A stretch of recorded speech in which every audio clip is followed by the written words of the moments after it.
Welcome back. Yes, let's finish off the East today, shall we? This is the second preview I'm doing for today. Tomorrow, I think we only have the one game tomorrow. We might have two. Um, I'm not keeping as close an eye on all of it as I normally would. But hey, we'll see what happens. But I think tomorrow I'll be able to rifle off some more of the previews. I'll be able to do the Canadian divisions and then hopefully Carolina and Nashville. So an interesting thing is the reason I haven't done Carolina and Nashville at the time of recording this one is because I don't have the Nashville bumper sticker yet. That's all it is. I don't have the Nashville one. So that board doesn't look quite as even as this one. So if I don't have the Nashville bumper sticker tomorrow, I'll get creative. I don't know, put a bunch of Nashville stuff on one side to try to even out the look of it. But yeah, so Pittsburgh and the Islanders. And I got to say, here we go again. These teams have met each other before. Last time out, it went really well for the Islanders. I'm taking Pittsburgh. I took Pittsburgh a couple years ago in this too. It's funny because it's for all the same reasons, right? We all expect Crosby to eventually go on another run and the Penguins to go on another run. It is the one thing that I can count on in life is, other than the Canucks not winning a cup, is that the Penguins are going to be competitive. So this season series went Pittsburgh's way, and that is far more important this year than most normal seasons because they play each other so much, and it's just divisional play so far. So right, and next year that'll all change. So I'll have to change the way I do playoff previews next year. But for this year, yeah, the series matters. So we'll look at that first. February 6th, the Islanders won at home 4-3 against Pittsburgh. February 11th, Pittsburgh wins in a shootout 4-3.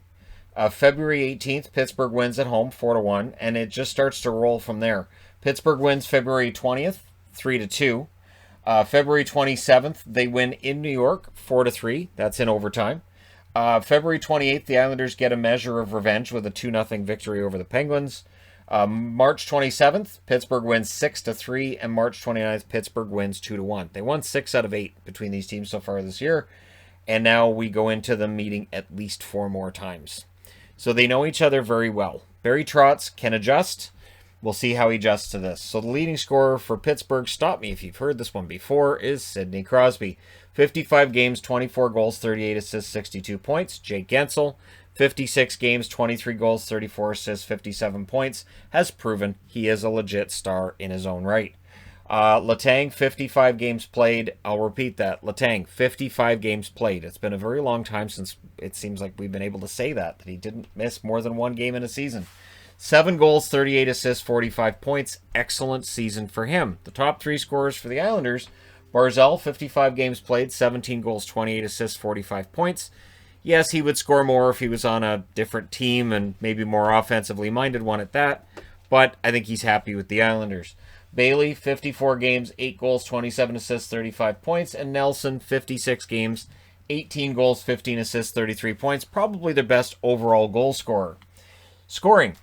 One team does a lot of it, and the other one doesn't do quite as much. Pittsburgh, 193 goals scored, 155 against. The Islanders, 152 goals scored, 125 against. So 30 less goals against, 41 less goals for. The Islanders want to keep this close. They want to keep the games fast. They don't want to get bogged down in some long, drawn-out physical battle as much as they want to keep it fast. And again, this is from what I watched of Islanders games. When the Islanders are winning, the games are about 20 minutes shorter than your normal NHL game. There's a lot of non-stoppage time, a lot of just skating back and forth opportunities. Sometimes not a lot of shots, but it works for them. And they'll eventually put up a goal, and then they just have to bring it home. Special teams sort of favor Pittsburgh. 23.7% power play, but 77.4% on the penalty kill. For the Islanders, 18.8% on the power play, and they don't get a ton of them. But again, I think that's the result of the style of game that the Islanders play. Doesn't end up resulting in a lot of power plays one way or the other.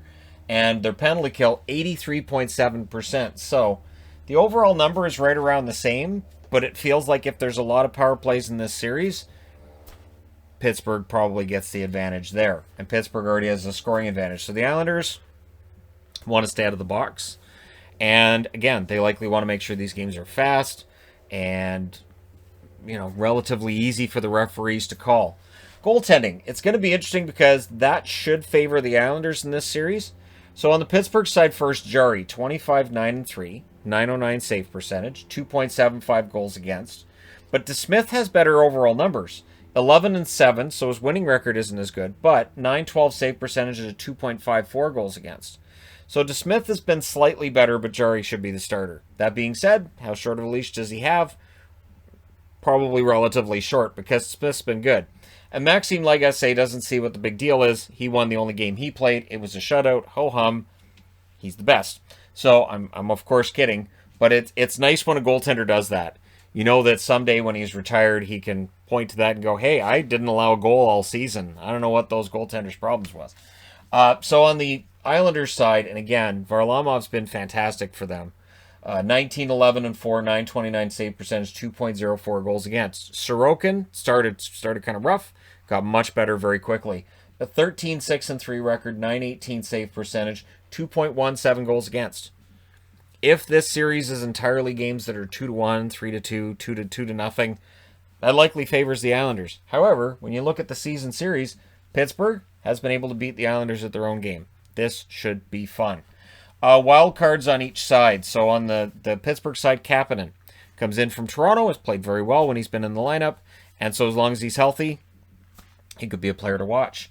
Malkin's kind of the ultimate wild card in this series because he was injured for a large portion of the season, because that's how it works with Malkin. And so how healthy is he? Is he going to play every game? Is he going to be the difference maker, Malkin? Malkin is an oddity in that he can be the best player in the game. He can, and in any game he's playing, he can be the best player, or he can be largely invisible. Sometimes it's in the same game. First period, nothing. Second period, nothing. Third period, oh, Malkin's here. And he scored a couple of goals and got an assist. Cool. Tanev, wild card is Tanev, of course, his being out with injury and everything. If he can get into this series and be effective, make a huge difference, because that fourth line for the Islanders, which is not on the board, but that fourth line for the Islanders, we know how good that is. That's going to need to be countered by the Pittsburgh Penguins. And Jeff Carter, reinvigorated by the trade deadline, coming over from LA, looks great. Probably comes back and plays for Pittsburgh next year. I don't think there'll be any arguments against that. And yeah, he's been great. And watch for Brian Rust. Rust is an absolutely dynamic player, kind of sort of fantastic. And I've been a Brian Rust fan for years, and now the scoring backs up my belief in the player, right? So, yeah, Rust has been awesome. The wild cards on the Islanders side, Beauvillier. Beauvillier had a slow start to the season. Very good at the end of the season, arguably playing the best hockey of any of their top six forwards. How well is he going to play in the postseason? Wahlstrom, young. How does it go for Wahlstrom? When the games get ramped up and the physicalities in this, does that negatively impact Wahlstrom? Does he rise to the occasion? Pulock and Pelech, I qualify as the same wild card. That they might be the best tandem in the NHL. If Pulock and Pelech can offset Crosby, if they can shut that line down, if they can play a ton of minutes, stay healthy, and play the way that we know they can make it look like I'm a fool for taking Pittsburgh very early in the series. And Pulock is the more offensive of the two, but Pelech's pretty good with the puck as well. So really, honestly, great duo right there. And then Pajot, who kind of gets lost in the mix of the Islanders when everybody's healthy, but 14 goals for him this year, pretty darn solid season, and he showed in New York this year what fans in Ottawa knew all along. He can kind of do a little bit of everything. So we'll see how things go for Pajot. And watch for Palmieri. Palmieri had a really, really rough go of it after the trade deadline. The Islanders after the trade deadline, which we all thought they did pretty well, picking up Zajac and Palmieri, neither player has had an easy transition to the Islanders. But Palmieri wanted to be in the playoffs. He wanted an opportunity to win something here, and you might as well go out there and play your best hockey to try to win something. So with the regular season aside, and admitting it didn't work out at all in the regular season, we'll see how it goes in the postseason for Palmieri and for the New York Islanders. The interesting thing with Pittsburgh, of course, they lost in the play-in round last year against Montreal. Pittsburgh hasn't had any success in the playoffs since 2017 when they won their last Stanley Cup. They got taken out by Washington in the second round. Then they got eliminated in the first round by the Islanders in 2019. And then, like I said, 2020, they get taken out by Montreal. I wouldn't be totally surprised if a lot of people take the Islanders, but last I looked at the poll on the channel, it's about 50-50. That sounds about right. 2020, of course, for the Islanders, they lost against Tampa. I still think they gave Tampa the toughest test of any team in the playoffs. If you want to state Dallas, that's okay too, but I really think the Islanders were the toughest test that Tampa had in last year's playoffs. So they've proven they're a playoff team. They're proven that they can win big games, and yet I'm taking Pittsburgh. And it may be a blind spot for me that when it comes to playoff time, I look at that lineup and I go, okay, so they got Crosby, they got Malkin, Letang, and they got all those cup rings. I can't see the other team, and in this case the Islanders, taking out Pittsburgh. But eagle-eyed Islander fans, like, you can't see it. I did put the Lighthouse logo on there because that was the one I used during last year's playoffs, and they had good luck when I had it on the board. So I wanted to kind of offset it a little bit with the jersey I'm wearing, and this series should be very interesting. The one thing, too, to keep an eye on is that every series should really have its own personality this year, more than usual, because these teams know each other very, very well. And so while Boston and Washington may end up being kind of an ugly series because you've got Marchand on one side and you've got Wilson on the other, and that could blow up, in this series I expect a more, not necessarily wide open, because the Islanders want to keep things closed off, but fewer whistles, shorter games, and probably less scrums and less fighting. But that being said, this should be quite the battle. I think Pittsburgh probably takes it, but it's going to be interesting. And again, Pittsburgh won 6 out of 8 against the Islanders in the regular season. If the Islanders don't make the right adjustments in the postseason, Pittsburgh could end up making this one a 5 or a 6 game series in their favor. I'm not going to say sweep, because I don't like to say that, but we'll see what happens, right? The Islanders did sweep them only a couple years ago. So, yeah, hopefully Pittsburgh remembers that, learns from that, and they're able to answer. But I'm looking forward to it because, again, there's only one team that I actually actively cheer for in the playoffs. I'm just going to enjoy watching playoffs and all the fun that that's going to provide, and this series is right there. So, let me know your thoughts.